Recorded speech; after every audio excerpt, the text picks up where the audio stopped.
Today we continue our cryptid trip with locations of the Lizard Man, the Von Meter Visitor, and more. Welcome to Pop Culture Passport, your ultimate guide to quirky and cool destinations across the US. I'm your host, Beth Scalacci, aka the Roman Yeti, here to help you dive into the world of theme parks, uncover film and TV locations, and explore quirky museums, roadside attractions, and legendary venues that capture the heart and soul of this unique country. So grab your pop culture passport and let's discover destinations that resonate with your interest, not just with what's trending on social media. Are you ready? Let's roam! So today we're finishing up our trip across the US, exploring 5 more legends and the places they've made famous. From the swamps of South Carolina to the forest of Northern California, cryptids are everywhere if you know where to look. But before we do, you might be wondering, what was the first cryptid? Well, cryptids have been part of human history for centuries, long before the term cryptid was even coined.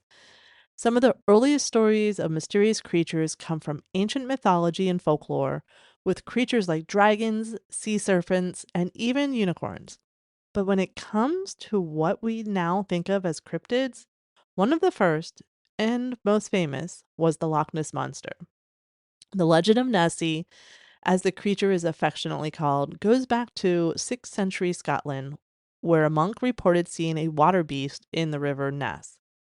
The modern day fascination with Nessie began in the 1930s with reports of large serpentine creatures in Loch Ness started making headlines. Since then, the Loch Ness Monster has been a cornerstone of cryptid culture, sparking countless expeditions, photographs, and documentaries. But cryptid sightings weren't just confined to Scotland. Stories of mysterious creatures have been reported worldwide, from the Yeti in Himalayas to Bigfoot in North America. And these stories have woven themselves into our history and continue to captivate our imaginations today. Now let's get started on today's adventure by heading south to discover the Lizard Man of Scape or Swamp in Bishopville, South Carolina.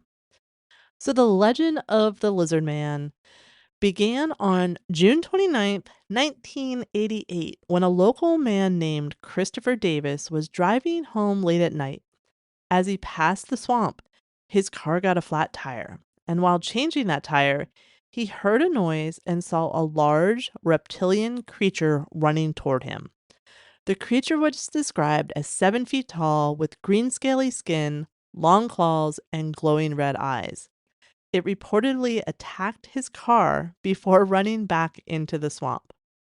Over the next few years, there were more sightings, including one where the lizard man was said to have damaged a car by biting and scratching it. The sightings eventually died down, but the legend remains a staple of South Carolina folklore. Sounds like some good reasons for car insurance, but I will carry on. So Escape or Swamp is near Bishopville, South Carolina, which is about 2.5 hours northwest of Charleston, South Carolina. And Bishopville was founded in 1786 and is known for its rich agricultural heritage. It's a small, close-knit community surrounded by farmland and forest, and this town has embraced the Lizard Man legend, hosting festivals and cryptid theme events. So when you're there, you can visit the Scape or Swamp, where Lizard Man was first sighted, and it's a dense, marshy area. Definitely something to check out. You can look for 3-foot statues of the Lizard Man throughout Bishopville, and you can attend the Lizard Man Stomp, which takes place in June and celebrates the local legend with live music, food vendors, and lizard man themed activities. So, next up, we are going to head a bit west to check out the Fouke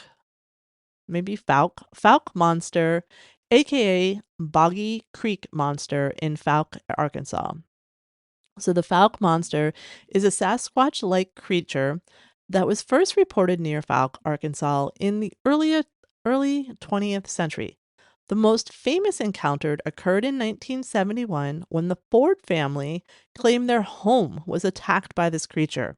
They described it as a large, hairy, bipedal creature standing 7 feet tall with glowing red eyes. The incident actually inspired the cult classic film The Legend of Boggy Creek, which was released in 1972 and dramatized the monster's attacks. The Fouke Monster has become an enduring part of local folklore, with numerous sightings reported over the years. Now, Fouke, Arkansas was founded in 1890 as a small railroad town and is in southern Arkansas. And it's a quiet, rural community surrounded by dense forest and swamp, making it the perfect setting for the cryptid legend. So, things to do there. Visit the Monster Mart. This gas station and convenience store is the unofficial home of the Fouke Monster. It features a mini museum with artifacts related to the legend, a mural, and a giant carving of the monster on the roof. There's also the Miller County Historical Museum, and this museum houses a collection of artifacts and information related to the monster as well as the area's local history. And then you can definitely take a drive or hike along Boggy Creek, which is the location of the original sightings. And you never know, you might catch a glimpse of the elusive creature. So, next up from Arkansas, we head north to check out the Von Meter Visitor in Von Meter, Iowa.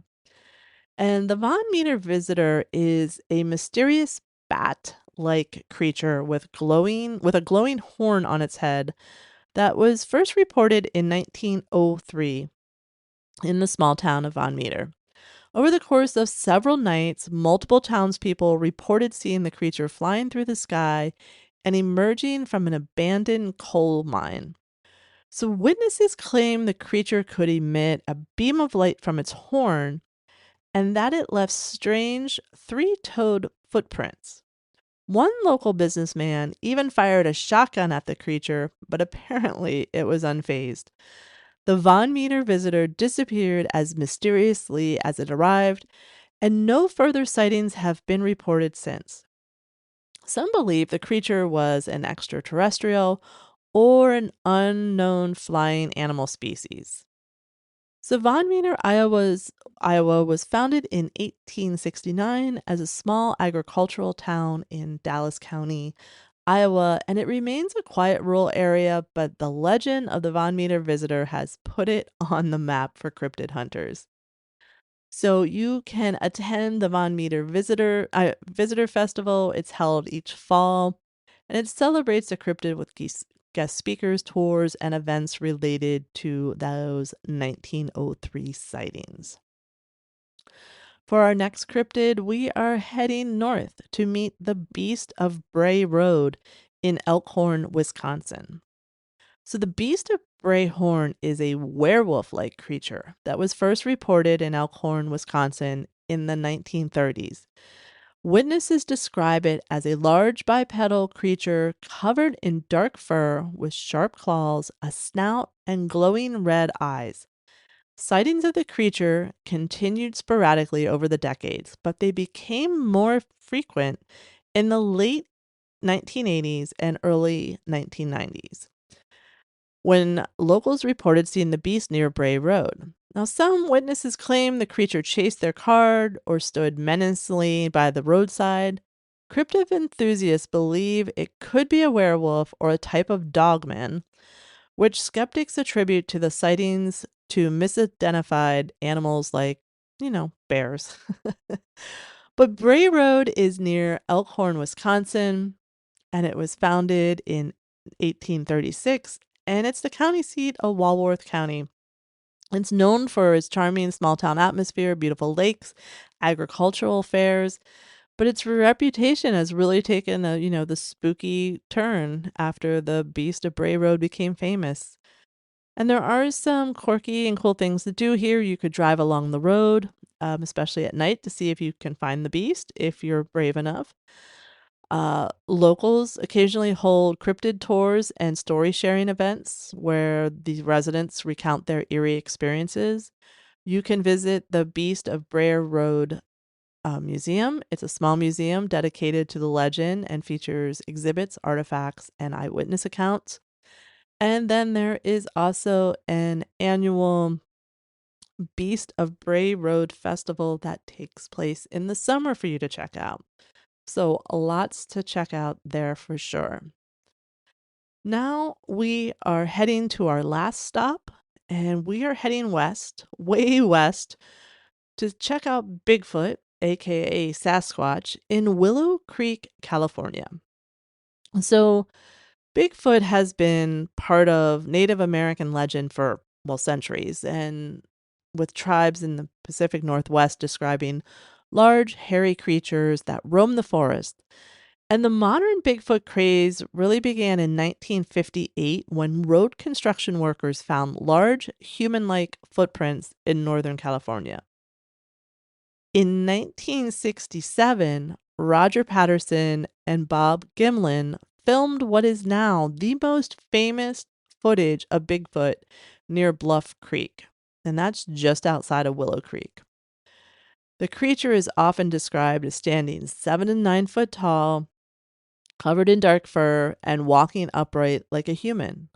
While no definitive proof has been found, Bigfoot sightings continue to this day, making him one of the most enduring cryptids in all American folklore.